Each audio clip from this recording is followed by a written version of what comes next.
Hamish and Angela Fahey today. We're talking about property investment, and really a big question is what should you buy? Which I don't expect guaranteed answers from you, Angela. But at least a little bit educated guess, because you are a property manager, you have your own business, and you're unique in that you also you cover Auckland and Waikato. Correct. Or Hamilton predominantly, right? Or Waikato? No, Waikato. Waikato. Yeah. So, how's the property market? It's pretty flat. We obviously follow the real estate market, and so the rental market is pretty tough. There's a lot of stock out there at the moment. Good for tenants, though. Good for tenants. Finally, it's tough on landlords because the rents, particularly in Auckland, are coming back quite substantially. But in the Waikato, they're still maintaining a good level of rents down there. But it's the tenants' turn now. The rents have gone up incrementally every single year since I've been in business in 17 years. This is the first year, well, sort of the last couple of years, where the rents have come back substantially. So if you're an investor today and you're thinking about what could there be a shortage of in the future, because right now the story is all about the townhouses, right? But surely there's some kind of properties that your gut feeling would go, actually, you should probably buy this. So what does your gut feeling say? My gut feeling is to go back to the old-fashioned, like the two-bedroom brick and tile. They come up beautifully when they're renovated. Good-sized bedrooms, good-sized living areas, whereas the townhouses tend to be quite compact. And also your three-bedroom, properties, even one bathroom with the potential to maybe put in another bathroom. But we've got to get back to that single level stuff. We are an ageing population, and those townhouses are just not going to suit. And no one's really building that single level stuff? No, because it's too expensive. They're not getting as many on. If they were building single level, they'd be spread. They wouldn't be, but they can rack and stack 4 or 5 on sites now. But if they go back to single level, you probably get 2, and no developer's going to do that. And the interesting thing, obviously, with those brick and tile, 1 of 3, 1 of 4, maintenance is really easy, right? Yep. Generally. Well, you might have to spend a little bit initially, maybe taking out the timber joinery and replacing it with aluminium double glazed. The windows. Yeah. The windows, but it's still a lot of them didn't have great big huge windows, but you'd have to put a bit of investment into them, but I think you're going to get better rate of return, you're going to get good rents. Those townhouses are limited on their rents that you can get. For example, we've got 4 in a development, and the minute you put a rent up, that dictates how much the rest of them are going to rent for. Yeah. So, same with apartments. We've just had a rebuild done in a big apartment building, and the first agent to put the rent up, that dictates what everybody else is going to. All the rent down. So Auckland's a tough market at the moment. But that's interesting. So Waikato's, Hamilton's faring a little bit better. Yep. Okay. But there's still a lot of new builds going in Hamilton as well. Yeah. But not to the degree that we're seeing in Auckland. And there's still a few coming. Yep. There's still a few coming. Yeah, definitely. Okay, and if you are looking at doing your numbers, right, on a property right now, get a rental assessment. Definitely. Right off the bat. Obviously, when you're comparing new and old, the maintenance is different, right? Which is where you get the brick and tile units, I guess. Yeah. To lower the maintenance, getting it closer to the brand new townhouse. Yeah. Are you finding even these new build townhouses, do they really have less maintenance? They do, but because they're new. They're new, but the issue that we're seeing now that's coming to fruition is that they get lots of dings, lots of knocks, going upstairs, moving furniture, that kind of thing. We're having a lot of issues around that. They put ceramic cooktops in. The minute you drop anything on them, they crack. Right. Just little things like that are starting to rear their head. vinyl being lifted and starting to lift in kitchens, and so whilst they're a good investment, some of them were cheaply built. Yeah. And not all of them. Interesting what you say about the knocks, because they do feel a little bit. Well, they don't seem. Some of them are not as generous inside. No.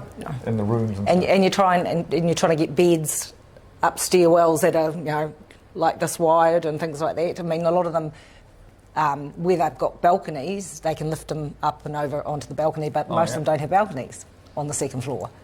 So now, Angela, if you are looking at a townhouse, is there any particular type that is less abundant or better to probably go in than others? Like, is there some particular features that you would definitely say you should get? Well, car parks or anything? Yeah, like that? definitely try and get a car park or a garage.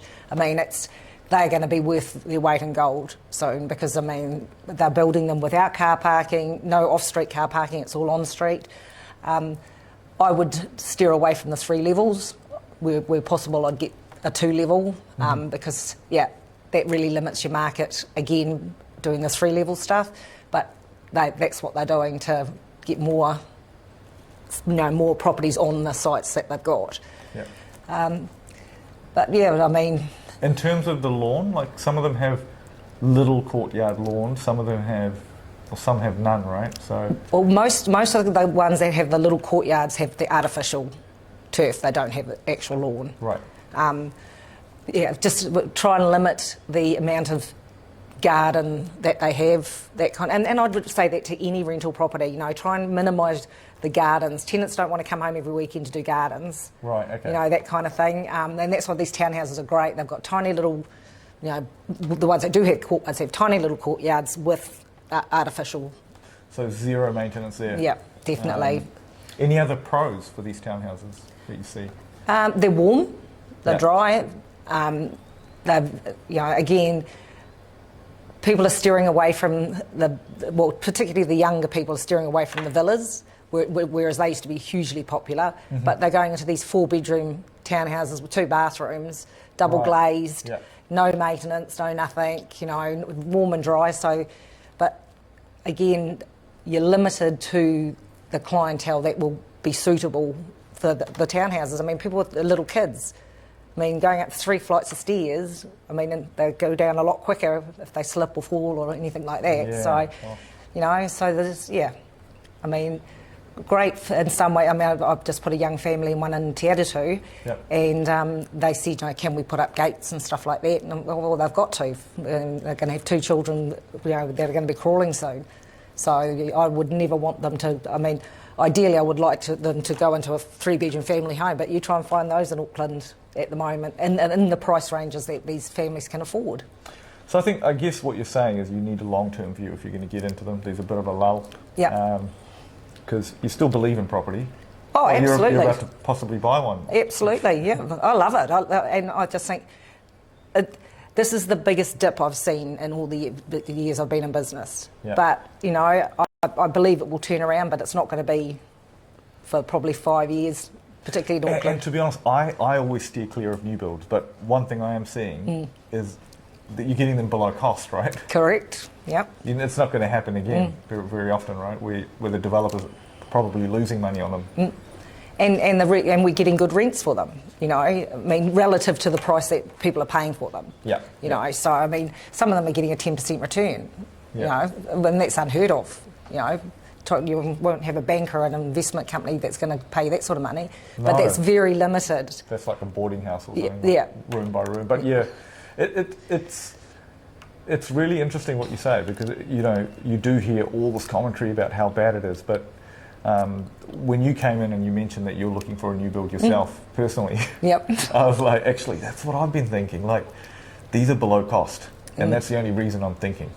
And the thing is, if you're not, look, obviously I'm not going to be doing that in Auckland, so I'm not going to be hands-on to where I'm going to look to purchase. So I don't want to have maintenance issues. I don't want to have lawns. I don't want to have gardens. I don't want to have anything like that, but I will be picky. Like, I will want a car park. I will want a car park or a garage, preferably a garage. Minimum of 2 bedrooms, 2 bathrooms. A lot of them are 3 bedrooms, 2 bathrooms. But you just got to just pick your developer. That's all I can say. You know, do your homework. Do your homework on the developer. There's some really good ones out there that do really good work up here as well. You know, so I just think just pick your developer and let them handhold you. You know, through the process, so you know they can. Waiting for the title and stuff. Yeah, well, not so much that. I mean, they can take you out and show you stock that they've already got, that are built already. So you can look at the quality. Those brick and tile, the older units, the single levels, they're not so easy to find anymore, right? As well. No. So it's great to buy an investment, but if you wait for 2 years to buy an investment because you can't find one. Yeah, and then your price is then your price is starting to creep up. Yeah. There's still a few, like in Auckland, like Savoni Hunga, those sort of areas, they still have a lot of those single-level brick and tile places. Yep. But they're pricey. You know what else I was hoping to find, which I used to completely not be into, and then I thought the other day, oh my God, that would be amazing, is those multi-storey, single-level studio, one-bedroom type, old concrete block. Yep. Separate titles, but they used to have amazing returns. Yep. And I tried to look for them, and you just can't get them now. So I think in a lot of those cases too, I had one in Otahu. I think in a lot of those cases, they failed on their earthquake. Oh right. Okay. That kind of thing. They're great return, but to get them up to structurally up to where they needed to be, a lot of the owners said, "No, we'll just bowl it and we'll just put up townhouses," which is what happened to the block that I had. So, but they're good. They were perfect. They were low maintenance, you know, and affordable. But yeah, and the ones around now, they have caught up the prices. Yeah, they used to be very affordable. But hey, look, thank you for your time, Angela. That's been welcome. Amazing. And yeah, thanks for watching. Yep. Catch you later.